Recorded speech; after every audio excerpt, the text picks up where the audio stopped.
So here's our teacher, Amelia Sommer. Hi, Amelia. Can you please introduce yourself? Hi everyone. I'm Amelia.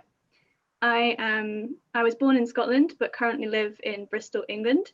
I've just graduated from university in Sussex, which is south of London, and I've studied abroad in Japan for 1 year, which is where I met Miyuki. So thank you very much for coming to this lesson today, and I hope you enjoy it. Thank you very much. It's nice to meet you. Nice to meet you. So maybe Eiji-san, can you please introduce yourself? Nice to meet you. So this is just a brief outline of how to structure an email. It's the same as Japanese. So addressing the recipient. This is very important in English and as well as in Japanese. But in English, we have multiple ways of doing it. So normally you would say dear sir or dear name. So dear Miyuki or dear Mrs. Kitagawa, for example. You can use the full name is preferable, but also just Mr. or Mrs. is fine as well. When responding to another business email, you should always try and show thanks for the other person reaching out to you. So you can say, it's great to hear from you. Thank you very much for your email. Thank you for your response to my previous email, if they responded to something that you've said before. Thank you for getting in touch. That's a good one. Thank you for your quick response, and thank you for your inquiry. So for example, if you're a fashion business and somebody asked about a new suit, you would say, thank you for your inquiry. That's very standard, very good. So introductory phrases or opening lines. So this is where you say how, this is where you be clear with the reason you are emailing. This is where the recipient finds out about why you have contacted them. Okay, so we don't really speak much about it in emails, but often it's just to ask how the recipient is doing.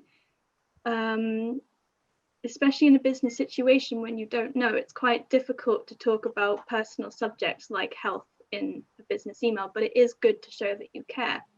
So you can use phrases like, during the current pandemic and the situation of COVID-19, I hope for your continued safety and good health. Okay, so in English, apology emails are very important. It is very important not to blame other people. This does not look good and is not appreciated by customers or bosses or co-workers. So if you are being blamed for a situation, you have to explain yourself and explain why it's not your fault, but don't blame someone else. It's not good. But again, explaining the situation is very important in English. These are some examples of what to say when you have to apologize. So this is an example of an informal dinner invitation.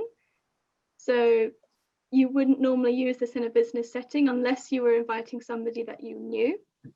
これね。お世話になっております。そう、日本で絶対お世話になっておりますとか、あとさっきね、なんかなんだっけな、お疲れ様ですとかもあったんですけど、日本語でね、こういうふうに必ずメールで書くのをどういうふうに英語だとね、言うのかなと、アメリア先生お願いします。So there is no direct translation for this in English and no phrase that we use as a replacement. I can't translate because we just don't have it in English. I think if you wanted to say something similar, it would be thank you for your response at the start of an email. How about お疲れ様ですわ? We also don't have that phrase. I was very confused when I was in Japan and they said o tsukare sama deshita. I knew what it meant in the context, but I could never translate it. I think just thank you for your hard work or like, thank you for your time. But when signing off an email, this is very important in English, especially before you sign off your name. So the first ones are thanking the recipient for their time, for their communication, just saying, I appreciate what you're doing for me, and now I'm leaving. So I look forward to your response is a call to action saying, I hope that you get back to me sometime soon. thank you again for getting in touch, or thank you again for your help. Those are okay. Thank you again for your time to read my proposal, or thank you again for your time to explain the situation to me. You can change what's written in red. It works every time. I wish you all the best for the coming month ahead. That's also quite formal. It means that you care about the recipient and their... Any questions? I have a question. So, よろしくお願いします is also a phrase that we don't have in English.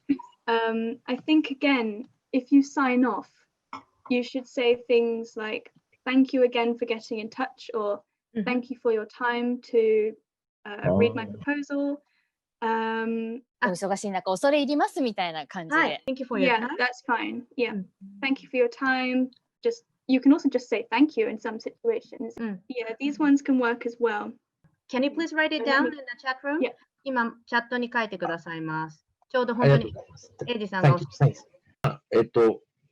会議の時の、話し方って言ったらおかしいんですけど、そういうのをなんかちょっとテーマに一つ入れていただけるとありがたいなと。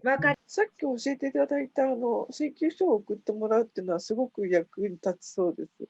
はい、ありがとうございます。そういう言い回しあるんだなって結構知識が増えたっていうなるほど、なるほど、わかりました。はい。Thank you for coming. I hope it helps. Yeah, thank you, Amelia. Thank you. Thank you very much, Amelia. See you I hope it next helps. time. Thank you. Thank you, Amelia. Good night. Good night.